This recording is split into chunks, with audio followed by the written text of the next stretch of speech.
Hello, my lovely anatomists and physiologists. Michele Glass here, and we need to finish up our chapter 13 by talking about what we can call neuronal pools.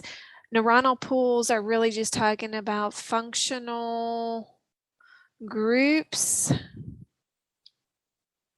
of interconnected neurons. I think we've talked mostly about, or mostly kind of put in our mind this idea of serial processing. So in serial processing, let's draw a multipolar motor neuron. And you can simplify and just do a circle for the cell body and then your axon, and then draw another one, do the same kind of simple drawing, and then do another neuron. I mean, you could keep going. So it's basically a chain, neuron to neuron to neuron to neuron. So in this serial processing, we're basically looking at a chain of neurons. And this is a great way of getting like sensory information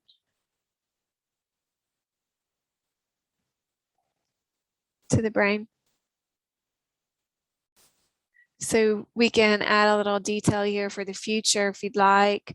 When we talk about serial processing with the brain, we'll often talk about this as like the first order sensory neuron as that first one you drew. We might have an interneuron between, and then we might have like a second order sensory neuron. So that's what we're talking about when we're talking about serial processing, or this idea of a chain. If we look up at our divergent processing, what we're talking about here is a neuron that diverges, a signal that diverges, diverges, diverges, diverges. So that means we can start with a single neuron. So let's draw a single multipolar motor neuron. Just do like a circle for your cell body, do an axon coming down, and then branch it into two. And then at the end of each branch, draw a second neuron and draw the axon down, and then maybe branch it into three, and do that for both sides. And then each of those neurons maybe is synapsing onto a neuron that maybe is branching into four, let's say. And I'm going to stop there with my drawing. So the idea with divergent is you have more of a broad distribution of a specific information. So that top neuron in the sequence is stimulated, and then it sends that information to two neurons. Each one of those neurons sends it on to three. Each one of those three neurons sends it on to a neuron, which maybe sends it on to four, and so forth. So you get this information spreading, spreading, spreading, spreading, spreading. This is another way that we get sensory information to the central nervous system. If divergence is 1 to 2, 2 to 3, 3 to 4, and so forth, then convergence is the opposite direction.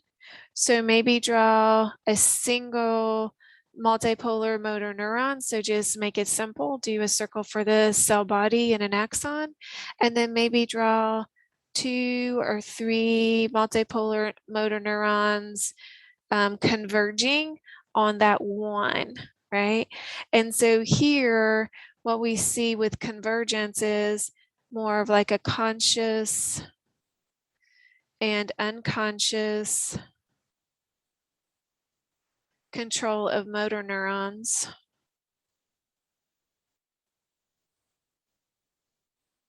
I mean, we talked about how like skeletal muscle contraction is voluntary. It's being consciously controlled. It's a signal coming from that primary motor cortex, which is located in the frontal lobe. But also, we've said the cerebellum can override, like with training, like the muscle memory, and can take care of posture, right? And can help smooth out our movement. So clearly, our skeletal muscle is actually being controlled both ways, both consciously and unconsciously, or voluntarily and involuntarily, right? And so you would expect to see some convergence with that. In the case of the parallel processing, it's basically like serial processing, but multiple in a line. So you can, let's draw our multipolar motor neuron, make it simple. So just like a single circle for cell body and an axon, which you can branch maybe into 2 branches. And then maybe we can even represent a little bit of divergence happening here, but we're see it happening, you know, in parallel. Okay, so we're seeing parallel processing in this case. So in this case, we can say one stimulus, but we can get multiple responses.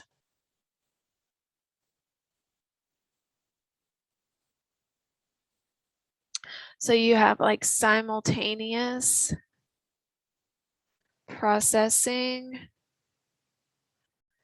of information. Okay, here's the story I'm going to tell about this. So let's say you're cooking supper and it's chaotic in your kitchen, you're not paying great attention, and let's say either like you cut your finger or you bump it on the hot stove or the pan, right? That you hurt yourself, right? So the sensory information of like the hurt gets translated, right, and processed. You are also looking at your injury. You're also looking at like what's left to be done with supper.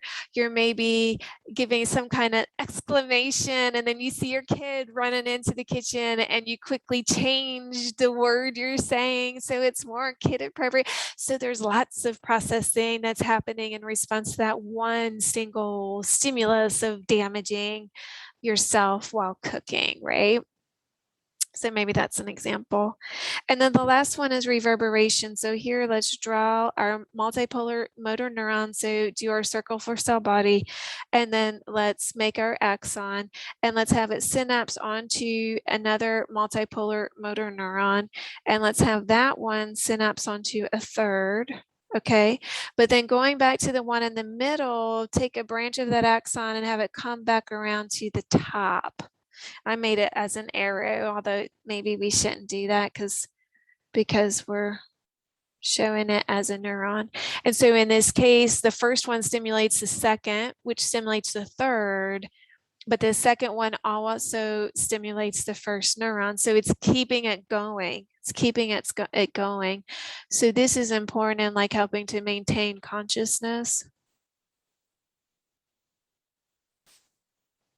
This is important in the muscular coordination that's involved in like breathing. So we'll see that here.